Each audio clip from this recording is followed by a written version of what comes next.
Je vous propose dans cette séance un exercice sur le mouvement rectiligne. Sa nature, on le verra dans l'exercice. On enregistre les positions occupées par un point M d'un solide en mouvement sur une table à coussin d'air pendant des intervalles de temps. Tout est égal à 40 millisecondes et on obtient l'enregistrement suivant. La première question, quelle est la nature du mouvement du point M? Justifiez la réponse. La réponse à la première question, le mouvement est rectiligne car la trajectoire est une droite. Donc on a justifié rectiligne. Et les distances parcourues pendant des intervalles de temps tout sont égales. Donc on a justifié l'uniformité du mouvement.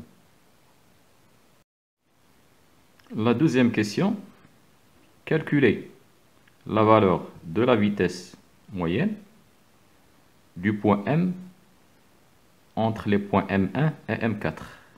M1 et M4. La réponse à la deuxième question, deuxièmement, on veut calculer le calcul de la vitesse moyenne entre M1 et M4. On sait que la vitesse moyenne est égale à la distance parcourue par le mobile entre M1 et M4 divisé par la durée que fait le mobile entre M1 et M4, c'est 3 taux. Entre M1 et M3, taux plus taux plus taux. Donc ça fait 3 taux. L'application numérique, VM égale la distance entre deux points successifs, c'est 1,5. Donc M1, M4 est égal à 4,5 cm qu'on doit convertir en mètres. Donc on multiplie par 10 puissance moins 2 divisé par 3 fois taux. La valeur de taux, elle est de 40 millisecondes. Donc les 40 millisecondes, je les convertis en secondes en multipliant par 10 puissance moins 3. Et on trouve 0,375 mètres par seconde. La troisième question. Calculer les valeurs des vitesses instantanées au point M2 et M3.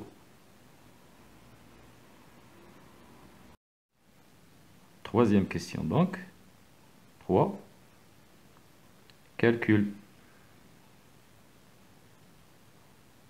de la vitesse instantanée en M2, je la note V2, et en M3, V3. V2 égale la distance entre M1 et M3 divisé par 2 taux. Donc la vitesse instantanée, la distance qu'on utilise, c'est la distance entre les points qui encadrent le point M2, c'est-à-dire M1 et M3, égale M1 et M3 1,5 fois 2, c'est-à-dire 3 cm, 3 fois 10 puissance moins 2, divisé par 2 fois 40 fois 10 puissance moins 2, moins 3, pardon. Donc moins 3, la conversion du milliseconde en seconde, égale 0,375 mètres par seconde. De même pour V3, V3 égale M2, M4 divisé par 2 taux. égale. Donc le point M3, elle est encadrée par M1 et par M2 et M4. Donc la distance, c'est la distance M2, M4, divisé par 2 taux, égale.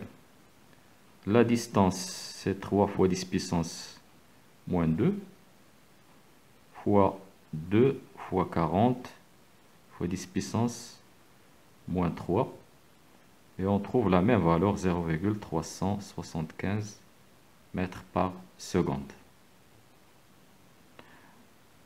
On remarque que la valeur, ou bien les valeurs des vitesses instantanées, sont les mêmes que la valeur de la vitesse moyenne qu'on a déjà trouvée.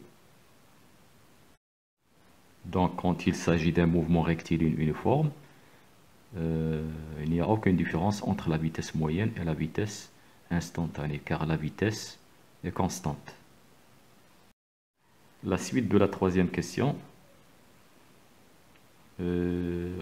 Représenter sur l'enregistrement ci-dessus les vecteurs vitesse en ces points, c'est-à-dire les vecteurs V2 et V3, en utilisant l'échelle 1 cm pour 0,25 mètres par seconde. La réponse.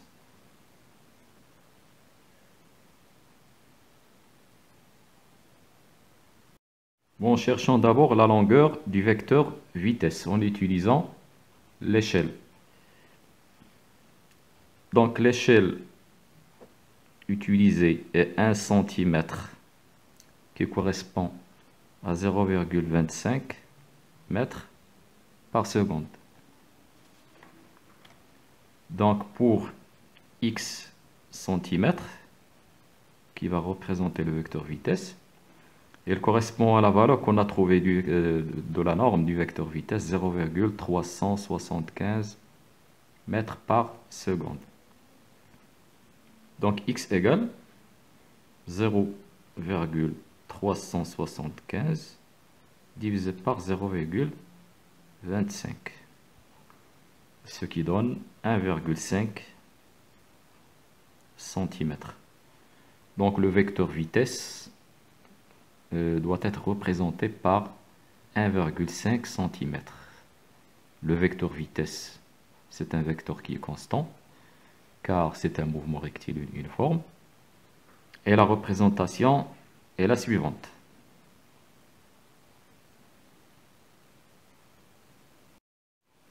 V2 et V4. Donc V2,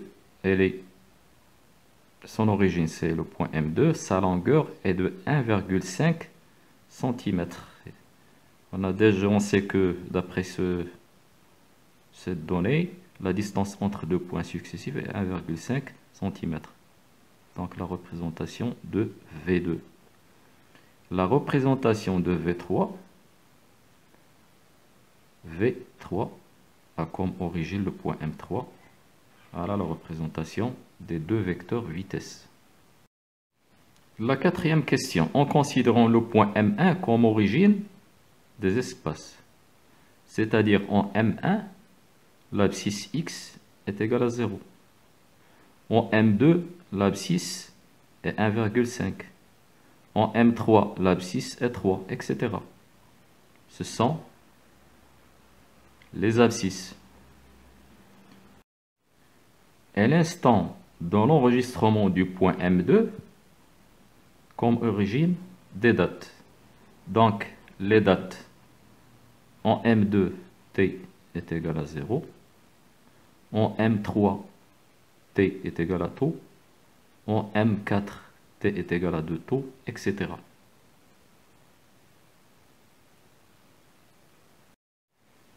La question 4.1.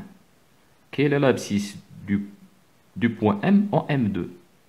Donc en M2, l'abscisse, c'est 1,5 cm. Donc ça, c'est l'abscisse au point M2. Et puisque M2 est le point où on déclenche le chrono, l'abscisse, cette abscisse, on la représente par x0. x0, ça signifie x à t est égal à 0. Donc x0 est égal à 1,5 cm, qui est l'abscisse à l'origine des dates. 4.2, l'équation horaire du mouvement. Donc 4.2, l'équation horaire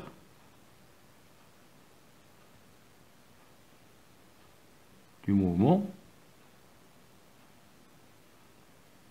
Et puisque le mouvement est un mouvement rectiligne uniforme, il s'écrit x est égal à vt plus x0. Avec v, la vitesse du mouvement, x0, l'abscisse du mobile à t est égal à 0. La vitesse, on l'a déjà calculée, sa valeur est 0,375 mètres par seconde. x0, 1,5 cm. Donc on remplace les deux grandeurs par leur valeur, 0,375 fois t plus 1,5 cm que je vais mettre en mètres. 1,5 fois 10 puissance moins 2 pour que les grandeurs soient dans le système international. Donc, c'est l'expression numérique de l'équation horaire du mouvement. La question 4.3. Quelle est l'abscisse du point M à l'instant t est égal à 100 millisecondes? 4.3. La valeur de l'abscisse à l'instant t est égal à 100 millisecondes. J'utilise l'équation horaire en remplaçant le t, donc 0,375, je remplace t par 100 millisecondes et je la convertis en secondes fois 0,1 seconde plus 1,5 fois 10 puissance moins 2. Donc x à t est égal à 100 millisecondes égale 5,2 fois 10 puissance moins 2 mètres. X à t est égal à 100 millisecondes est égal donc à 5,2 cm.